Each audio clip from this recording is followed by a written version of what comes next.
सोचो आज से 35 साल बाद एक बच्चा अपने पिता के साथ गाड़ी से जा रहा होता है और वो उसी रास्ते से जा रहे होते हैं जहाँ पे पहले अरावली हिल्स थे। फिर वो बच्चा बाहर देखता है और उसे दिखते हैं कई सारे वर्कर्स माइनिंग करते हुए।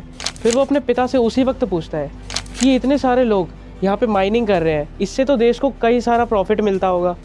उसके पिता वहीं पे चुप हो जाते हैं। फिर कुछ समय बाद उसके पिता उसको रिप्लाई करते हैं कि ये वही अरावली हिल्स है जो दिल्ली में पोल्यूशन को आने से रोकती थी और ज़मीन के अंदर के पानी को मेंटेन करके रखती थी। जब बच्चे को ये पता लगता है कि 35 साल पहले ये अरावली हिल्स इतना ज़्यादा काम करती थी, तो उसने तुरंत अपने पिता से पूछा कि ये सब फिर हो क्यों रहा है, क्यों गवर्नमेंट इसके ऊपर कोई एक्शन नहीं करती है और लोग इसको होने क्यों दे रहे हैं। बच्चे का ये जवाब सुनते ही उसके पिता बिल्कुल चुप हो गए। जी हाँ, ये 35 साल बाद की हालत हो सकती है अगर हमने आज कोई रिएक्शन नहीं किया अरावली हिल्स के ऊपर। आज की वीडियो में हम ये समझने वाले हैं कि सुप्रीम कोर्ट ने ऐसा क्या किया कि अरावली हिल्स को इतना ज़्यादा नुकसान होने वाला है और क्यों लोग अरावली हिल्स को सेव करने की बात कर रहे हैं। और हम ये भी समझेंगे कि अरावली हिल्स के बेनिफिट्स क्या है और ये क्या क्या डिसएडवांटेजेस भी दे सकती है।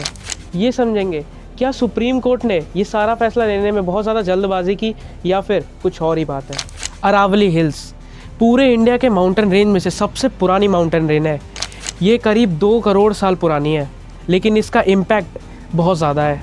लेकिन ये हिल्स टाइम टू टाइम घिसती जा रही है, जिसकी वजह से अब ये ऊंची नहीं दिखती, लेकिन इसका इम्पैक्ट इतना ज़्यादा है कि ये पूरे नॉर्थ वेस्टर्न पार्ट को प्रोटेक्ट करता है। अगर दिल्ली एनसीआर के रीजन को ये हिल्स गुजरात से शुरू होती है और राजस्थान, हरियाणा और दिल्ली तक कवर करती है।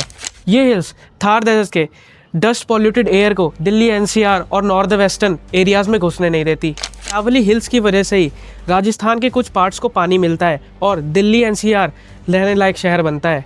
अगर अरावली हिल्स ना होता तो राजस्थान कब का एक पूरा डेजर्ट बन चुका होता। अरावली हिल्स के कई सारे बेनिफिट्स हैं, आइए इसको एक एक करके समझते हैं। ये हिल्स क्लाइमेट प्रोटेक्शन के लिए भी बहुत ज़्यादा रीजनेबल्स हैं।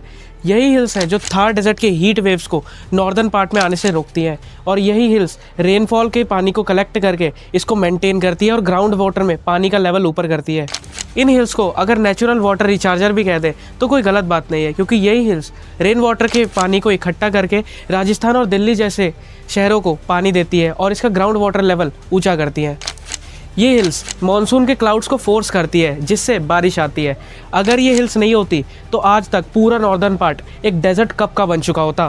जैसा कि हमने 5th-6th क्लास की जियोग्राफी में पढ़ा था कि forest act as a lungs of the northern India, वैसे ही सेम ही हिल्स भी काम करती है। CO2, sulphur dioxide, carbon monoxide जैसी हार्मफुल गैसेस ये अपने अंदर एब्जॉर्ब कर लेती है, क्योंकि इसके अंदर ऐसे कई पेड़ पौधे हैं जिसकी वजह से बहुत ज़्यादा पॉल्यूशन कंट्रोल होता है। लेकिन शायद अगले कुछ सालों में ये सब चीज़ें बंद हो जाए, क्योंकि इंसानी और कानूनी कारणों की वजह से इन सब चीज़ों को बहुत ज़्यादा हार्म पहुंच रहा है और ये धीरे धीरे टूटती जा रही हैं। क्योंकि कुछ सालों पहले हरियाणा और राजस्थान स्टेट गवर्नमेंट ने एक पिटीशन दी थी जिसमें उन्होंने कहा था कि 100 मीटर्स के नीचे की हिल्स को माइनिंग के लिए अलाउ कर दिया जाए।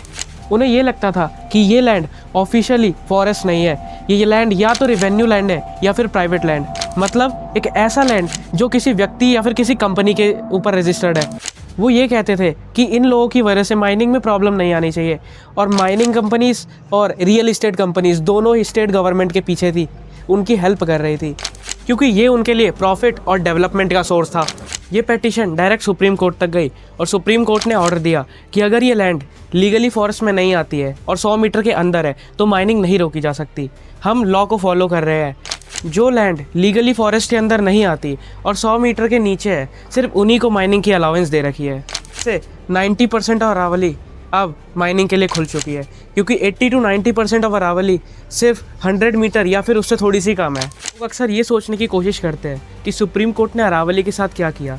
हेडलाइंस और न्यूज़ पे सिर्फ एक ही बात चलती है कि सुप्रीम कोर्ट ने माइनिंग अलाउ कर दी, लेकिन ये पूरी बात नहीं है। हाँ, ये कुछ हद तक सही हो सकती है, क्योंकि 90% ऑफ अरावली 100 मीटर के नीचे आता है, और अगर माइनिंग अलाउ कर दी गई है तो ये 90% एरिया शायद से कुछ सालों में, 10 सालों में या 15 सालों में पूरी तरीके से इरेज हो सकता है। सुप्रीम कोर्ट ने नेचर को प्रमोट या इग्नोर नहीं किया है, उन्होंने सिर्फ लॉ एंड लैंड रिकॉर्ड को ही फॉलो किया है। ये हो गई बस ऊपर ऊपर की बात जो सुप्रीम कोर्ट ने खुद कही है, लेकिन अब करते हैं बात अंदर की कि असलियत में हो क्या रहा है। रिपोर्ट्स के सहारे समझते हैं कि क्यों सुप्रीम कोर्ट ने कोई भी एफर्ट नहीं डाले। हाँ, कुछ हद तक ये बात सही है कि सुप्रीम कोर्ट के हाथ लॉ से जकड़े हुए हैं, लेकिन असल बात तो यह है कि सुप्रीम कोर्ट ने अपना फुल पोटेंशियल दिया ही नहीं। तो अपना फुल पोटेंशियल देते तो वो इस केस को उलट सकते थे। अगर हम पास्ट के कुछ केसेस को इस केस से कंपेयर करें तो सुप्रीम कोर्ट ने पुराने केसेस में अपना फुल पोटेंशियल से लड़ा। जैसे गोवर्धन फॉरेस्ट केस, जिसमें सुप्रीम कोर्ट ने डायरेक्ट कह दिया कि forest is forest no matter what land record says, जिससे माइनिंग और डिफॉरेस्टेशन जैसे बड़े बड़े काम बंद हुए। और दिल्ली पॉल्यूशन सीएनजी केस, जिसमें सुप्रीम कोर्ट ने सारी ऑटोमोबाइल कंपनीज को सीएनजी पे बाइक या कार बनाने के लिए पुश किया, बिना बहाने दिए उसको जीता भी।